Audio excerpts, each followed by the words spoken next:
আসসালামু আলাইকুম। আশা করি সবাই ভালো আছেন। শীতের এই সকালে আপনাদেরকে আমার চ্যানেলে স্বাগত জানাচ্ছি।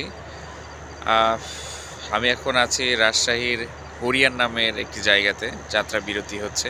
যাত্রা বিরতি বললে ভুল হবে। এখানে আসলে সামনে একটা স্টেশনে ট্রেন লাইনচ্যুত হয়েছে। সরদহ রোড খুব সম্ভবত স্টেশনের নাম, সামনের যে স্টেশন। এজন্য আমাদের ট্রেন যেতে পারছে না। লাইনচ্যুত ট্রেনটি অপসারণ করলে আমরা যাইতে পারবো আরকি। তা আজকে যে বিষয়টা নিয়ে কথা বলবো সেটা হচ্ছে আপনার মলিনতা নিয়ে কথা বলবো, মন খারাপ নিয়ে কথা বলবো, কষ্ট নিয়ে কথা বলবো। আমাদের সমাজে আমরা যাদেরকে ভালোবাসি বা যাদেরকে ভালোবাসি না, আ জীবনে চলার পথে আমরা অনেক সময় মনের অজান্তে অন্যকে কষ্ট দিয়ে ফেলি, দুঃখ দিয়ে ফেলি। অনেক কথা শোনাই। এই বলি যে, "তুমি এটা পারো না, ওইটা পারো না, এই পারো না, সেই পারো না। আসলে তোমাকে দিয়ে কিচ্ছু হবে না।" আরে তুমি আসলে কিচ্ছু পারো না। তোমাকে দিয়ে কিচ্ছু হয় না। তুমি কেন এরকম? মানে তোমাকে দিয়ে পড়াশোনা হয় না, তোমাকে দিয়ে কোনো কাজ হয় না।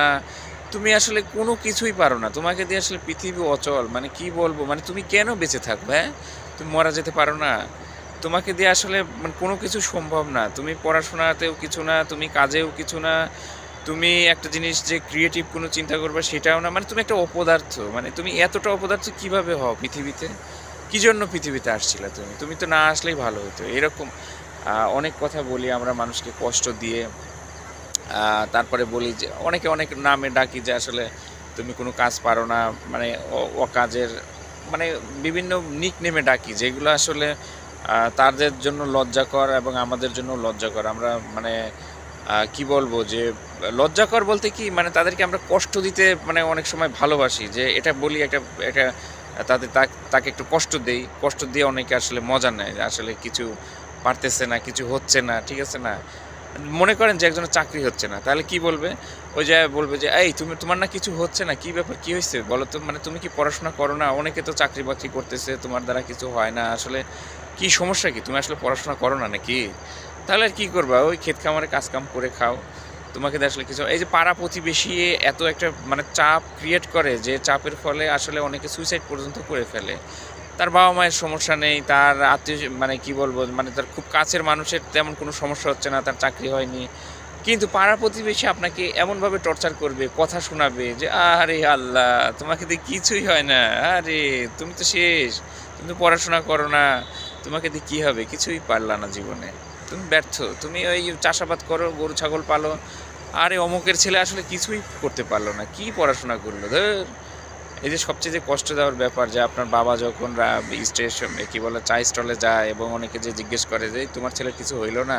অমুকের ছেলে তো ওই যে পল্লী বিদ্যুতে চাকরি পাইয়া গেল। তো অমুকের ছেলে তো ওই যে গার্মেন্টসে চাকরি পাইয়া গেল। অমুকের ছেলে তো অনেক একটা কোম্পানিতে চাকরি পেয়ে গেল।" আরে বাবা ওর ছেলে তো ইউনিভার্সিটি থেকে পাস করছে। ও তো পাবলিক ইউনিভার্সিটির স্টুডেন্ট। ও কি ওই ছোটখাটো চাকরিতে যাইতে পারবে? ওর তো যাইতে পারবে না। ওর সম্মানের সাথে ওটা যায় না। কেমনে যাবে? ও তো এসএসসি পাস না, ইন্টার পাস না। ও তো র মানে ঘষা-মাজা করে পড়াশোনা করে পাস করেনি। আর তীব্র প্রতিযোগিতার জন্য অনেক সময় চাকরি পাওয়া অনেক কঠিন হয়ে যায়। হ্যাঁ? একটা ছেলে গোল্ডেন এ প্লাস পাইছে, একটা মেয়ে গোল্ডেন এ প্লাস পাইছে। আপনার মেডিকেল এবং পাবলিক ইউনিভার্সিটি মিলে ৬০,০০০ সিট। তো আপনার গোল্ডেন এ প্লাস পায় কত হাজার? জানেন? জানেন না তো? এ প্লাস পায় কত হাজার জানেন? জানেন না তো। সবাই চান্স পাবে, আপনার সিট নাই তো। আপনি ভালো স্টুডেন্ট, আপনার চাকরি-বাকরি হইতেছে না, সমস্যা হইতেছে। কি জন্য হইতেছে? তীব্র প্রতিযোগিতা। আজকে বুয়েটের ছেলেপেলে কত নরমাল পজিশনে যা চাকরি করতেছে, অনেক সময় চাকরি হইতেছে না, জানেন? ঢাকা ইউনিভার্সিটি, জগন্নাথ বিশ্ববিদ্যালয়, তারপরে আপনার জাহাঙ্গীরনগর, বিভিন্ন পাবলিক ইউনিভার্সিটির অনেক ছেলেপেলে চাকরি-বাকরি পাইতেছে না মানসম্মত। ঠিক আছে? এনজিওতে জব করতেছে, কষ্ট করতেছে। তো আপনার পাড়া প্রতিবেশী যারা আছে এই যে পিঞ্চ মেরে কথাবার্তা বলা, তাদেরকে কষ্ট দেওয়া, এগুলো থেকে আসলে নিজেকে বিরত রাখুন। না হলে মানুষকে কষ্ট দেওয়ার ফলে আপনারাও একটা সময় তার চেয়ে বেশি কষ্ট পাবেন। বেশি কষ্ট মানে ভোগ করতে হবে আপনাদেরকে। মানে আল্লাহ কিন্তু উপরে বসে আছে ন্যায় বিচারের জন্যে, অন্যায় বিচারের জন্য না। আল্লাহকে ৳২ ঘুষ খাওয়ানো যায় না, ৳৫ সুদ খাওয়ানো যায় না। আল্লাহ যেটা নেয় সেটা কিন্তু করে ফেলে। আচ্ছা, এখন মেইন পয়েন্টে আসি, সেটা হচ্ছে যে আপনার ওই যে কি বললাম যে মলিনতা যে ব্যাপারটা, যে মানুষকে কষ্ট দেওয়া বা মানুষের মনের যে খারাপ অবস্থা করে দেওয়া, এটা কিন্তু আসলে খুবই খারাপ। তো এজন্য আসলে আমি বলবো যে আসলে যারা বলেন যে আসলে কিছু করতে পারো না, কিছু না করে কিভাবে জীবনযাপন করবা, ঠিক আছে না, এই যে কথাগুলো বলেন বা মানুষকে কষ্ট দেন, এগুলো থেকে সত্যি নিজেকে একটু হেফাজত করেন। হ্যাঁ, তা না হলে আপনিও কষ্ট পাবেন, উপরওয়ালা আপনাকে কিন্তু ছাড়বে না।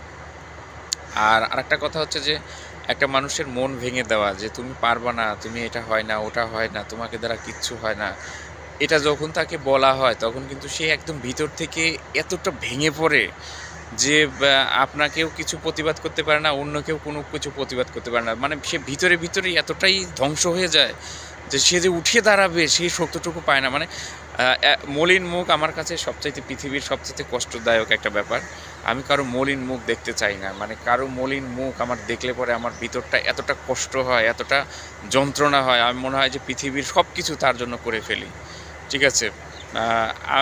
আমাদেরও অনেক সময় বাবা মাকেও কষ্ট দিয়ে ফেলি। আসলে কি বলবো যে অনেক বেশি ভালোবাসে, সেই ভালোবাসার জায়গাটা থেকে আমরা জানি যে বুঝতে পারি যে আসলে কষ্ট দিলে আসলে তারা আ কি বলবো যে মেনে নেয়, চুপচাপ মেনে নেয়। ঠিক আছে না?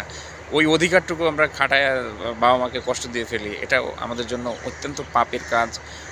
বাবা মার থেকে ক্ষমা চাওয়া উচিত এবং ভবিষ্যতেও এই কাজ থেকে নিজেকে হেফাজত করা উচিত। আমাদের ছোট, ছোট যে বাচ্চাগুলো তাদেরকেও আমরা বলি, "এই অমুকের ছেলে A+ পেয়ে গেল, তুমি কিছু পারো না, কি করো তুমি? ধেৎ তোমাকে দ্বারা কিছু হবে না।" এই বিষয়গুলো থেকে আপনারা নিজেকে হেফাজত করবেন এবং সবসময় ইন্সপায়ার করবেন যে আসলে, "আরে তুমি পারবা, আরে অমুকের ছেলে A+ পেয়েছে তো কী হইছে?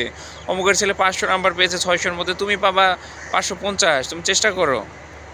হয়ে যাবে, হবে না কেন? সবই সম্ভব। শুধু ইন্সপায়ার করতে হবে যে হাঁটতে যে হামাগুড়ি দিচ্ছে তাকে হাঁটতে শেখান। ঠিক আছে? যে হামাগুড়ি দিচ্ছে তাকে বেঁধে রাখবেন না। হ্যাঁ? তাহলে কিন্তু পারবে না। একটা মানুষকে হাঁটতে সহযোগিতা করেন, একটা মানুষকে উঠে দাঁড়াতে সহযোগিতা করেন। যে হাঁটছে তার পাটা ভেঙে দিবেন না। যে মনোবল গড়ে তুলছে তিলে, তিলে তার মনোবলটাকে একদম ধ্বংস করে দিবেন না। আর সবচাইতে বড় কথা, যারা প্রিয় মানুষ, যারা কাছের মানুষ, তারা একটা কথা বললে কিন্তু প্রচণ্ড আঘাত লাগে। এটা বুলেটের গুলির চেয়েও বেশি হৃদয়কে ক্ষত-বিক্ষত করে দেয়। এজন্য আমরা আমাদের সবসময় প্রিয়জনদের পাশে থাকা উচিত। শুধু প্রিয়জন কেন, আশেপাশে যারা মানুষ আছে, যারা আমাদের পরিচিত, তাদের আসলে পাশে থাকা উচিত। পাশে থাকলে পরেই আসলে আমরা ভালো থাকতে পারবো, ভালো রাখতে পারবো। তো মলিনতার ব্যাপারটা যেন আসলে কারো না থাকে, আমরা যেন সবাইকে সহযোগিতা করতে পারি, যেন মলিনতা না থাকে।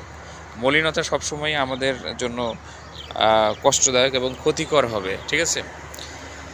আহ আমি দেখেছি আসলে যখন বলা হয় যে তুমি কিছু পারবা না, ভিতর থেকে একদম ভেঙে চুরে যায় একটা মানুষ এবং তার যে মলিন মুখ, মানে চুপচাপ থাকে, মাথা নিচু করে কান্নাকাটি করে, দু চোখের অঝরে পানি পড়তে থাকে।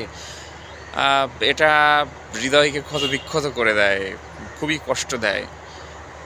এই বিষয়গুলো যেন না হয় এবং আমরা যেন সবাই সবার পাশে থাকতে পারি, পাশে থেকে যেন তাদেরকে এগিয়ে নিতে পারি, এটাই হচ্ছে সবচেয়ে বড় ব্যাপার।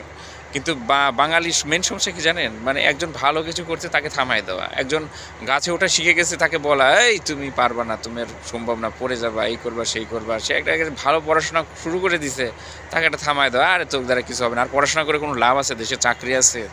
ঠিক আছে না? এই যে ভেঙে দেওয়া, মানে একটা থামায় দেওয়া, এই প্রবণতাগুলো রাখা যাবে না। আর সবচাইতে মলিনতা দূর করার জন্য সবচাইতে বড় উপায় হচ্ছে আপনার নিজের যে ভিতরের যে শক্তিটাকে সবসময় সতেজ রাখা।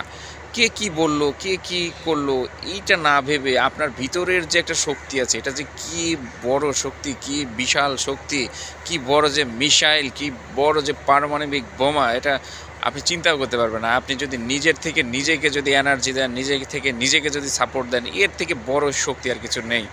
আপনি যদি নিজে থেকে নিজেকে রিচার্জ করেন, নিজে থেকে নিজেকে যদি ডেভেলপ করেন, নিজেকে যদি নিজে ইন্সপায়ার করেন, দেখবেন যে পৃথিবী আপনি জয় করে ফেলছেন। আপনি বিশ্বাস করতে পারবেন না যে আপনি কতটা দ্রুত আপনাকে নিজেকে চেঞ্জ করতে পারবেন, ডেভেলপ করতে পারবেন। আপনি চিন্তা করতে পারবেন না যে আপনি পৃথিবীর কোন জায়গায় পৌঁছায় চলে যাবেন। আল্লাহ আপনাকে নিয়ে যাবে, সৃষ্টিকর্তা আপনাকে নিয়ে যাবে। জাস্ট আপনি চেষ্টা করে যাবেন, দেখবেন আপনি চলে যাবেন। আর যার যত দুঃখ, ব্যথা, কষ্ট, সে তত উঁচুতে চলে যায়। এটা খুবই সত্য কথা, খুবই সত্য কথা বললাম, একদম অবধারিত সত্য কথা বললাম যে যার যতটুকু কষ্ট, সে ততটুকু দূরে চলে যাবে, সে তত উঁচুতে চলে যাবে, সে তত বিখ্যাত হয়ে যাবে, সে তত ডেভেলপ হয়ে যাবে। APJ আবুল কালামের কথা আপনি শুনেছেন, পত্রিকা বিক্রি করেছে, সে কিন্তু ভারতের রাষ্ট্রপতি, চিন্তা করা যায়। এবং সারা বিশ্বে তার ইন্সপায়ারমূলক যে কথাবার্তাগুলো সেগুলো প্রচলিত, ঠিক আছে। তো যার যে কষ্ট সেইটুকুকে মানে আগলে রেখে যদি আমরা চেষ্টা করে যাই তাহলে কিন্তু আমরা ভবিষ্যতে ডেভেলপ করতে পারবো এবং ইন্সপায়ার হয়ে আমরা পৃথিবীটাকে চেঞ্জ করে দিতে পারবো। এজন্য সবাইকে বলবো যে নিজের ভিতরের শক্তিটাকে, নিজের ভিতরের আগুনটাকে জ্বালায় দিতে হবে এবং চেষ্টা করতে হবে যে আমার দ্বারাই সম্ভব, আমি সম্ভব করব, আমি পারবো।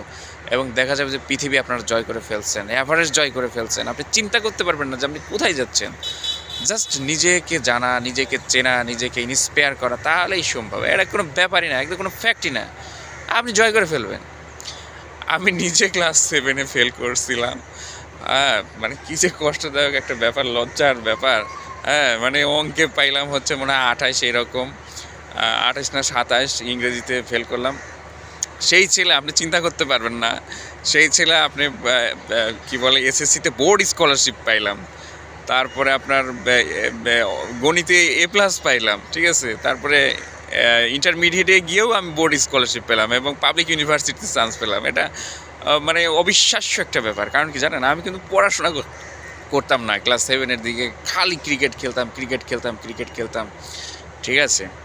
তো তাহলে নিজের চেষ্টাগুলোকে অব্যাহত রাখতে হবে। আমি নিজের কথা বলছি না যে আসলে খুব করছি, কিন্তু এটা সত্য কথা। নিজে মানে কি বলবো, যে চেষ্টা করলে সে আর থেমে থাকে না, আল্লাহ তাকে একটা জায়গা করে দেয়, নিজের যোগ্যতায় একটা জায়গা করে দেয়, সম্ভব হয়, এটা অবশ্যই সম্ভব হয়।